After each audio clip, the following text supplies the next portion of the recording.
এই তিন ধরনের মানুষের কপালে দুঃখ সবসময় লেগেই থাকে। চলুন পুরো ভিডিওতে আলোচনা করে আসি আর জেনে আসি কোন তিন ধরনের মানুষের জীবনে সবসময় দুঃখ লেগেই থাকে। 1 নম্বর, যে মানুষগুলো নিজের সাথে হয়ে যাওয়া অন্যায়ের প্রতিবাদ কোনোদিনই করতে পারে না।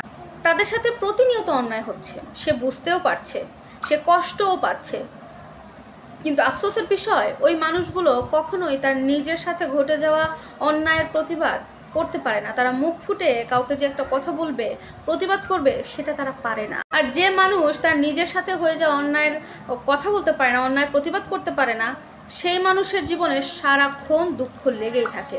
চেষ্টা করলেও সে দুঃখ ছাড়াতে পারবে না। আসলে সেই মানুষটা খুব নরম, আর নরম মানুষের উপর শক্ত আঘাত একটু বেশি আসে, এটাই স্বাভাবিক। মনে রাখবেন, যে মানুষ তার অন্যায়ের সাথে হয়ে যাওয়া প্রতিবাদ করতে পারে না, যে মানুষ খুব নরম প্রকৃতির হয়ে থাকে, সেই মানুষের জীবন থেকে কখনো দুঃখ, অশান্তি এগুলো যায় না। সারাটাক্ষণ তার সাথে দুঃখ সঙ্গী হয়ে থাকে। 2 নম্বর, অতিরিক্ত নম্র, ভদ্র আর বিনয়ী।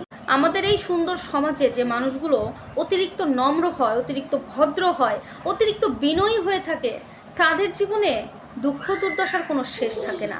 কারণ তারা হয় খুব সহজ সরল, একদম নরম মাটির মতো। তাদের সাথে মানুষ জোর জুলুম করে খুব বেশি মজা পায়। আর এরা কখনো প্রতিবাদও করতে পারে না, কারণ এরা ভদ্রতার খাতিরে চুপ করে থাকে, যে কারণে এদের সঙ্গে দুঃখ কখনো পিছু ছাড়া করে না। আসলে যে মানুষগুলো ভদ্র হয়, অন্য মানুষ যদি এসে তাকে দুটো কথাও শুনে যায়, সে কিন্তু কিছু বলতে পারে না। কেন বলতে পারে না? ওই যে ভদ্রতার একটা বেশ ধরে থাকে। ভদ্র, তাই সে মানুষের সাথে খারাপ ব্যবহার করতে পারবে না। যে মানুষগুলো অতিরিক্ত বিনয়ী হয়, যে দেখবেন যে তাদেরকে যদি হাজার হাজার খারাপ কথা বলে, তাদেরকে কটু কথা বলে অপমান করে যায়, তারপরেও তারা বিনয়তার খাতিরে কখনো তাদেরকে পাল্টা কোনো অ্যান্সার দিতে যাবে না, তর্ক বিতর্ক তারা করবে না। এই যারা নম্র হয়, ভদ্র হয়, বিনয়ী হয়, এই 3 ধরনের মানুষ, এই 3 শ্রেণীর মানুষ কখনো তাদের জীবনে সুখে থাকতে পারে না। সবসময় তাদের অশান্তি লেগেই থাকে। যারা আসলে অন্যায় প্রতিবাদ করতে পারে না, তাদের পেছনে দুঃখ লেগেই থাকে, এটাই স্বাভাবিক। শুধু আমার কথা আপনাদেরকে মুখে বিশ্বাস করে নিতে হবে না, আপনাদের চারপাশটা একটু রিয়ালাইজ করবেন। আপনার আশেপাশে তাকিয়ে একটু দেখবেন যে মানুষের সাথে অন্যায় হচ্ছে, অথচ সেটা বুঝতে পারছে, বুঝতে পারার পরেও সে ওই অন্যায়ের কোনো প্রতিবাদ করছে না।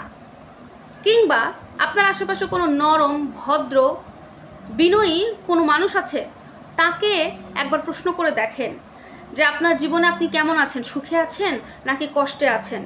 কখনো বলতে পারবে না সে সুখে আছে, কারণ তারা সুখে থাকতে পারবে না। চারপাশের মানুষ তাদেরকে জাপটে ধরে, চারপাশের মানুষ তাদেরকে গিলে খায়, কষ্ট দেওয়ার জন্য, অশান্তিতে রাখার জন্য।